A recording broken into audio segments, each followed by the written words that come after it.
नमस्कार विद्यार्थी मित्र कैसे हैं आप सभी। आप सभी मजे में तो है ना। विद्यार्थी मित्र आप सभी जानते हैं कि अब कुछ ही समय में यानी कि कुछ ही दिनों के बाद हमारी परीक्षाएं शुरू होंगी। तो विद्यार्थी मित्र आज हम कक्षा 8 विषय हिंदी में पुनरावर्तन देखेंगे। विद्यार्थी मित्र हम वीडियो की शुरुआत करें यानी कि पुनरावर्तन की शुरुआत करें इससे पहले हमारा जो सिलेबस है, जो अभ्यासक्रम है, उसके बारे में हम थोड़ी चर्चा करते हैं। तो विद्यार्थी मित्र आप सभी जानते हैं कि 1 से 4 इकाई तक, इकाई नंबर 1, 2, 3 और 4 इकाई तक हमने पढ़ाई की है। तो परीक्षा में भी 4 इकाई का आपको अभ्यासक्रम रहेगा यानी कि आपको 1 से 4 इकाई की तैयारी करनी है। तो विद्यार्थी मित्र आज हम इस वीडियो में प्रश्न नंबर 4 की चर्चा करेंगे। हमने इससे पहले जो वीडियो था उसमें प्रश्न नंबर 3 यानी कि व्याकरण विभाग की चर्चा की थी।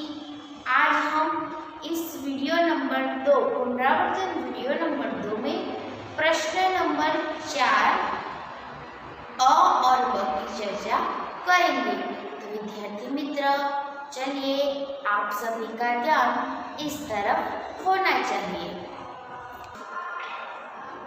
विद्यार्थी मित्र चलिए अब हम प्रश्न नंबर 4 की चर्चा करें। तो उसमें प्रश्न नंबर 4 अ में है पत्र लेखन। क्या है? पत्र लेखन। तो हम सबसे पहले पत्र लेखन का जो परिरूप है, जो ढांचा है, वह समझेंगे।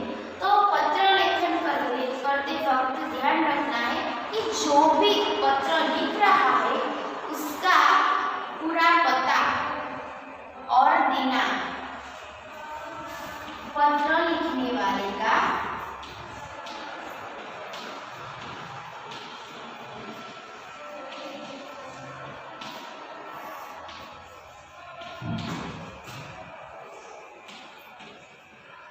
पता और दिनांक। तो सबसे पहले हमें यह ध्यान रखना है। तो सबसे पहले क्या लिखना है? तो पत्र लिखने वाला यानी कि जो पत्र लिखता है उसका पता और दिनांक। उसके बाद है संबोधन यानी कि हम जिसको पत्र लिख रहे हैं उसके प्रति संबोधन यानी कि संबोधन। फिर किस विषय के लिए हमने पत्र, पहला है प्रारंभिक बातें। प्रारंभिक बातें।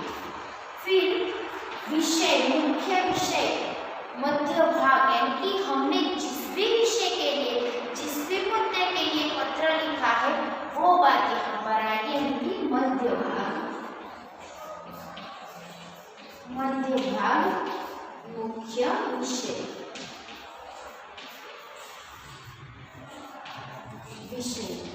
उसके बाद समापन।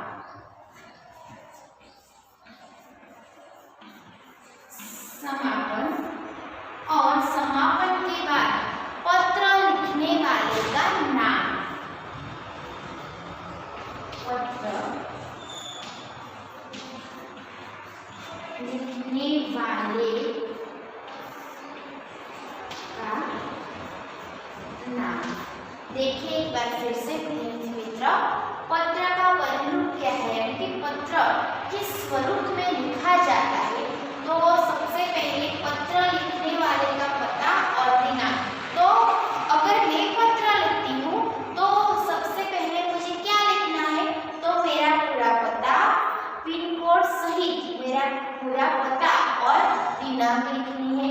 फिर उसके बाद संबोधन यानी कि मैं जिसको पत्र लिखती हूँ, अगर मैं अपनी सखी को, सहेली को पत्र लिखती हूँ तो मुझे लिखना है प्रिय सखी सप्रेम नमस्कार।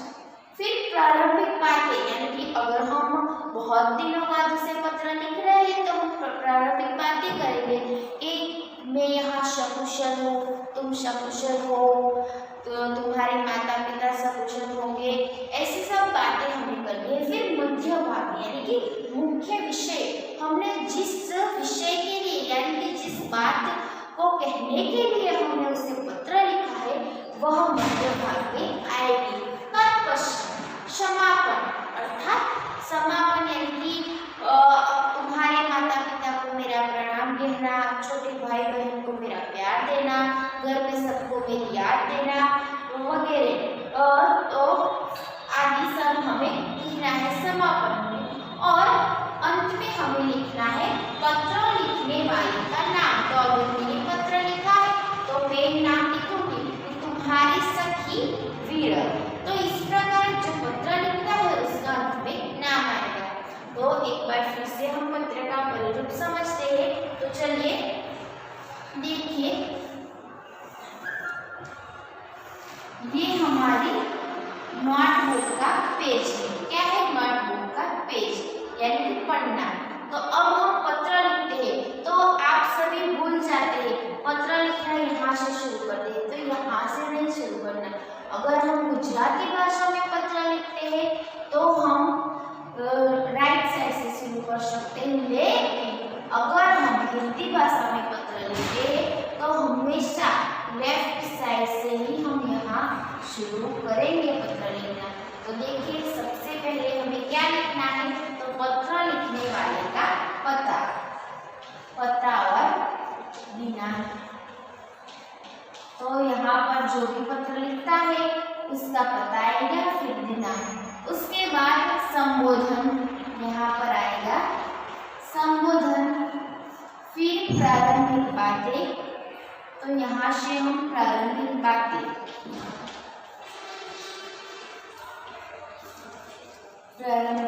करेंगे।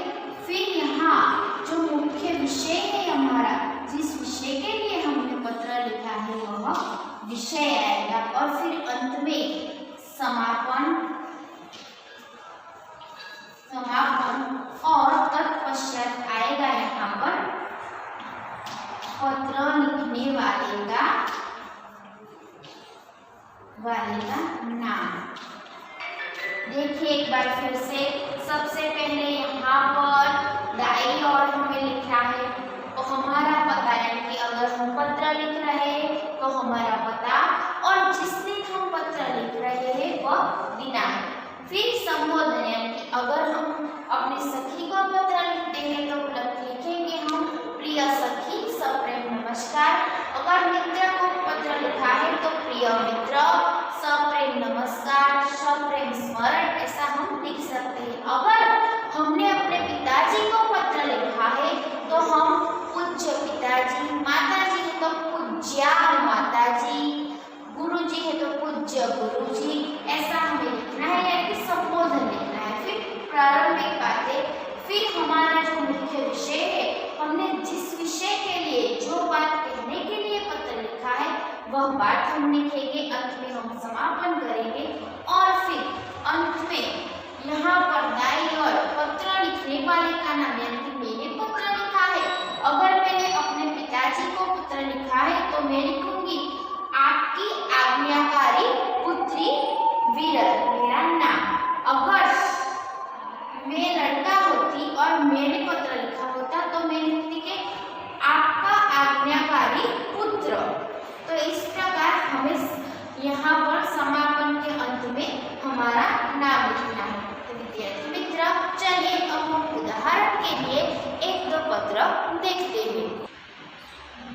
विद्यार्थी मित्र देखिए, यहाँ पर निमंत्रण पत्र है।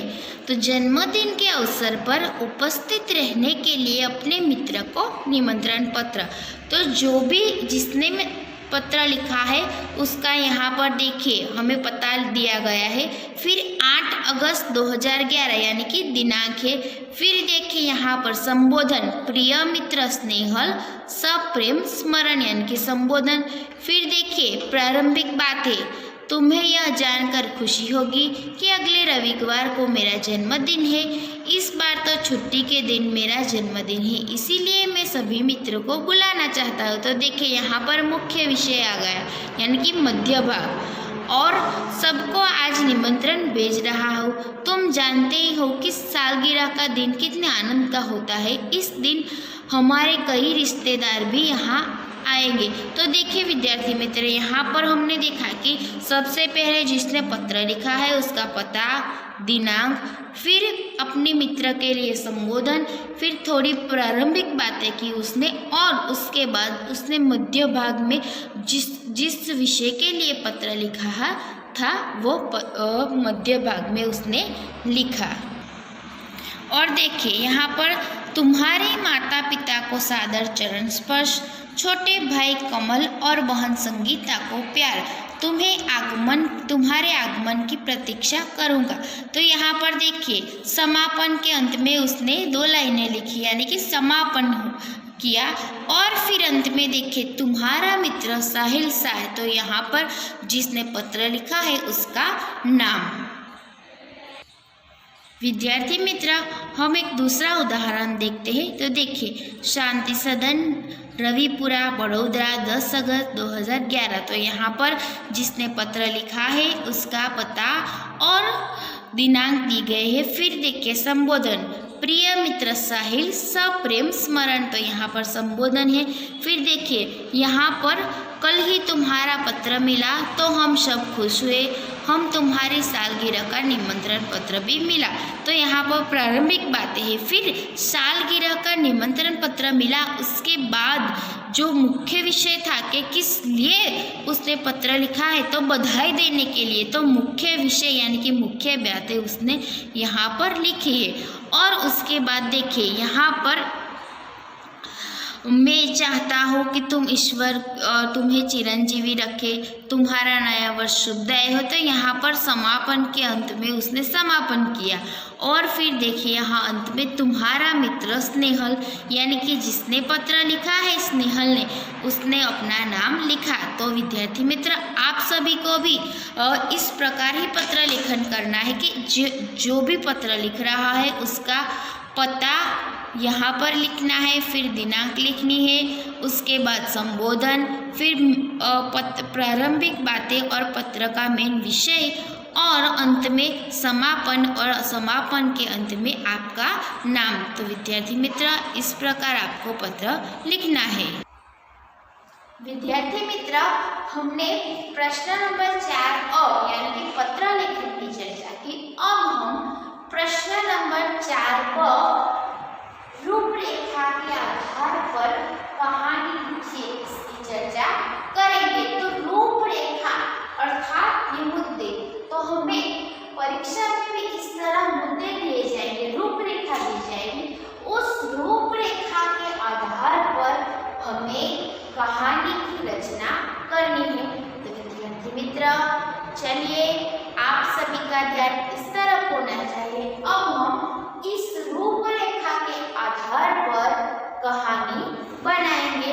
तो देखिए विद्यार्थी मित्र हमें सबसे पहले क्या करना है, तो परीक्षा में भी आपके हाथ में जब प्रश्न पत्र आए तो आपको सबसे पहले क्या करना है, तो एक बार पूरी तरह प्रश्न पत्र पढ़ लेना है। उसके बाद जब आप लिखना शुरू करें और यह कहानी तक पहुँचे तब आपको क्या करना है, तो सबसे पहले आपको जो कहानी है उस कहानी की रूपरेखा को शांति से पढ़ना है।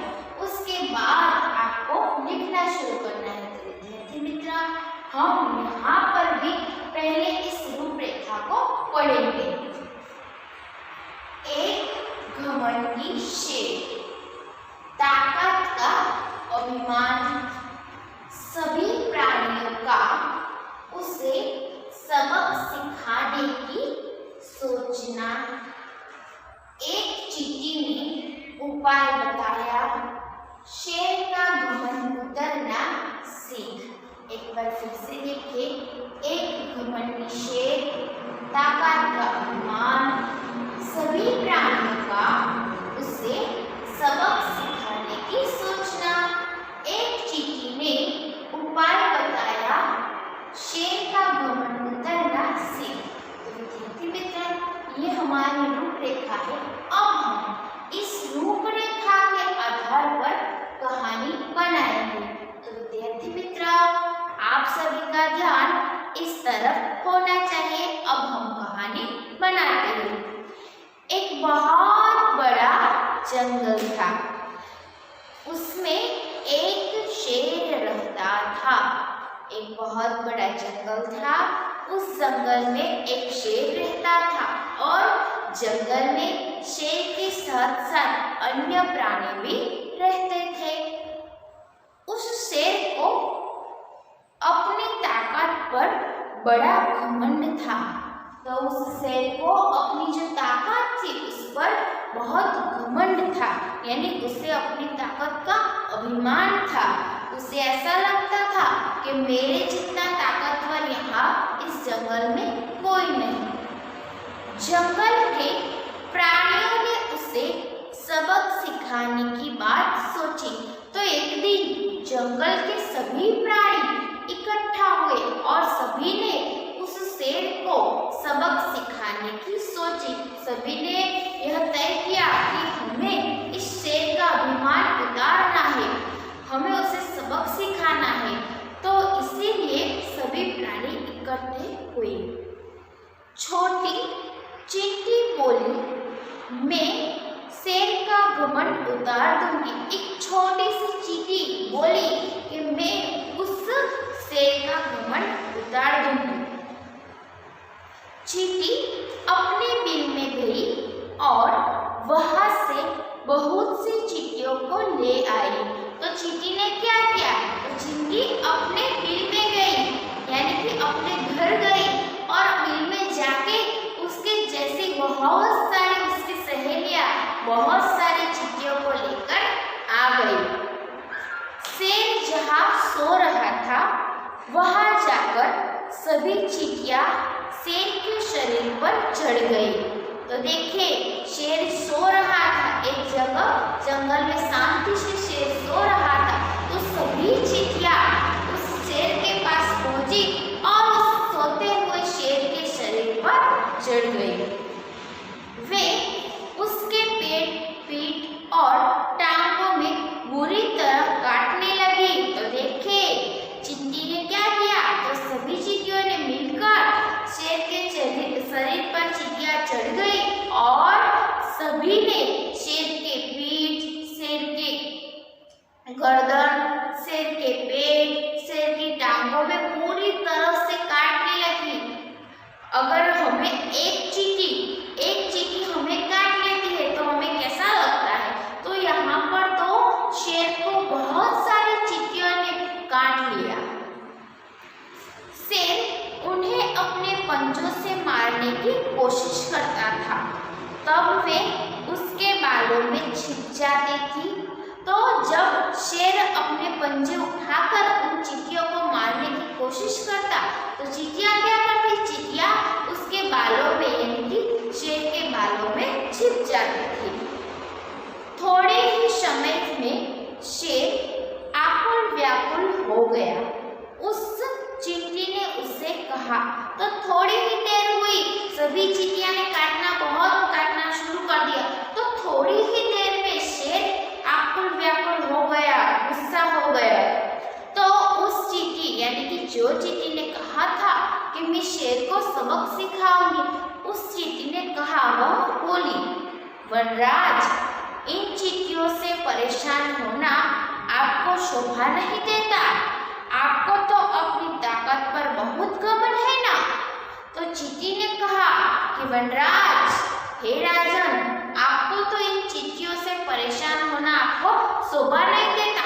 आपको तो अपनी ताकत पर कितना घमंड है कि तुम मुझसे ताकतवर कोई नहीं। आपको बहुत घमंड है, अभिमान है। तो आप इस प्रकार चींटियों से हार गए, यह आपको शोभा नहीं देता। शेर ने कहा, चींटी बहन, मैंने तुमसे हार मान ली। तो देखिए, यहाँ पर शेर ने क्या कहा कि बहन चींटी, मैंने तुमसे हार मान ली, मैं हार गया तुम्हारे आगे। अब मैं कभी अपनी ताकत पर घमंड नहीं करूँगा। मैं शेर हूँ तो तुमने सवा शेर बनकर दिखा दिया। तो शेर ने कहा, अब मैं कभी भी अपनी ताकत पर घमंड नहीं करूँगा। अगर मैं शेर हूँ तो तुमने भी सवा शेर दिखा दिया। जंगल के प्राणियों ने खुश होकर चींटी का विजय जुलूस निकाला। तो जंगल के सभी प्राणी खुश हो गए और सभी ने चींटी का विजय जुलूस निकाला। सभी ने उसे बहुत बहुत बधाई दी और उसका सम्मान किया। तो विद्यार्थी मित्र, इस कहानी से हमें यह सीख मिलती है, यह प्रेरणा मिलती है कि हमारे पास जितना भी है, जितनी भी ताकत भले ही है, लेकिन हमें उस बात का कभी भी घमंड या अभिमान नहीं करना चाहिए। हमें एक सामान्य व्यक्ति की तरह ही रहना चाहिए। हमें कभी भी हमारे व्यक्तित्व में कभी भी गर्व या अभिमान आना नहीं चाहिए। तो विद्यार्थी मित्र, इस प्रकार आपको परीक्षा में भी रूपरेखा दी जाएगी। आप सभी को उस रूपरेखा के आधार पर कहानी लिखनी है। तो विद्यार्थी मित्र, यहाँ पर आज हमने इस वीडियो में दो बातें देखी, एक पत्र लेखन और दूसरा कहानी लेखन। तो विद्यार्थी मित्र, मुझे आशा है कि आप सभी परीक्षा में भी बहुत अच्छी तरह से कहानी और पत्र लिख सकेंगे। अस्तु।